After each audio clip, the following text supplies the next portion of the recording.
úrovni mesta nič. Lebo som si myslel, že sú tu dosť inteligentní ľudia, aby tieto problémy, takéto malé problémy zvládli. Ale keď toto nezvládnu, to znamená, že sú absolútne slabí manažeri. Nevládnu manažovať jedno malé 40 000 mestečko, tak preboha, tak potom si treba vyselektovať tých ľudí a treba na nich poukázať, že toto sú tí ľudia, ktorí nemajú záujem, aby fungoval šport v tomto regióne.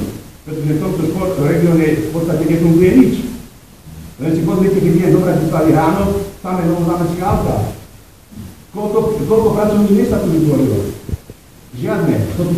Neviem to teraz riešiť, teraz sa bavím o futbale, o športe, ale je toľko vážnych problémov, na ktorých by sme sa mali zamyslieť, a keď na to nemáte kognitívny potenciál, tak treba sa postaviť a zdať sa toho. Nie len sadnúť si za lavice a hrať sa, že riešime niečo. To nemá zmysel. Tu musí byť jasná výsledková kontrola. Čo ste spravili? Ukážte mi vy, čo ste spravili pre šport za 1,5 roka. Ukážte mi, čo ste pre futbal spravili za 1,5 roka. Mrzí ma, že tu nie je primátor. Primátor tu mal byť a mal by tu sedieť.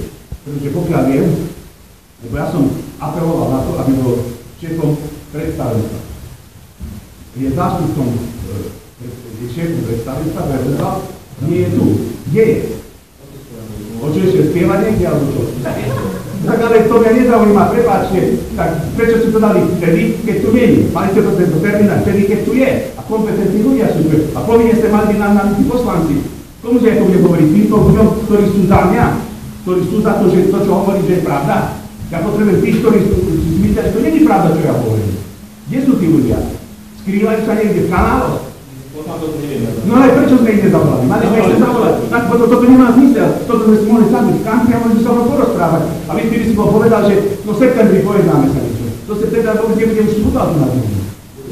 To si ty myslíš? No tak ty to vieš, tak som tam zvedavý, koľko prispieš.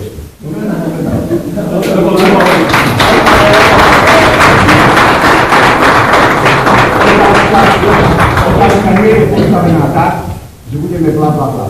Otázka je postavená, to, čo konkrétne urobí.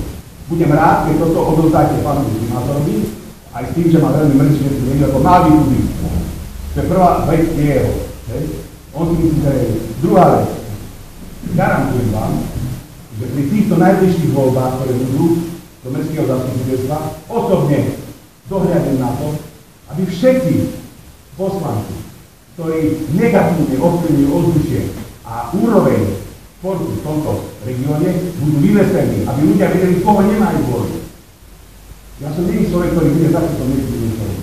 Ale toto, na to si dám teraz pozor, lebo jednoznačne, keď si zoberieme, že na futbale sme schopní doniesť 500 ľudí, to znamená, že je to predstavené pre občanov tohto regiónu. Budeme sa baviť o takých veciach, ktoré sú nezaujímavé.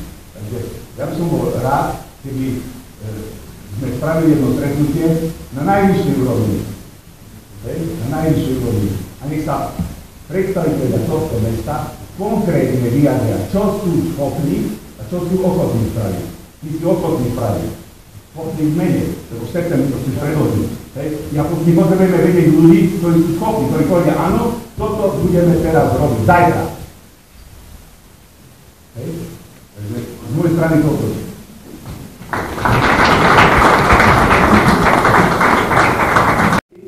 Jediné možné riešenie, ktoré má nejaký zmysel filozofický, že proste spraviť jeden stánok, kde budú, treba sa umelé, treba sa náhradne prevedú okolo. Všetko sa dá s našim ľudí vybudovať. Len s tým treba robiť, ja čo sa pamätám, roka poslal to rozprávame, a ešte to nebolo ani náhodnice. Tak kedy to bolo? Budem mať ja to 10 rokov, ale ja tam chcem ísť sadnúť na ten futbal na normálny stadión.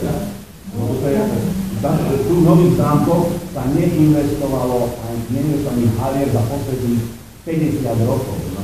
50 rokov, nie 10 rokov. A preto sme to navrhli, a preto teraz ideme ďalej a verím tomu, že keď navrhneme celý ten projekt, ktorého to štúdio, ktorý tiež budeme vedieť, koľko stojí, a spravíme všetko, preto aby to prešlo, tak verím, že to prejde. Bez ohľadu na to, že budú na nás nadávať, že zase sme nám predali pozemky a neviem, čo tam... Ale nemôžu na nás nadávať, keď to transparentne... Ale to je jedno, ale spravíme to a sám vie, že nemôžu nadávať, pokiaľ to bude korektne spravené, nikto nemôže na vás nadávať. Jedine, keď to bude spravené tak, že pozemok sa podhodnotí a predá sa za smiešnú sumu nejakému papagáru. Verím, že to na vás nadávať. Je to na vás. Ľudia tam musia byť prítomní, aby videli, komu to bolo predané, za koľko a jak tie peniaze transferujú na to.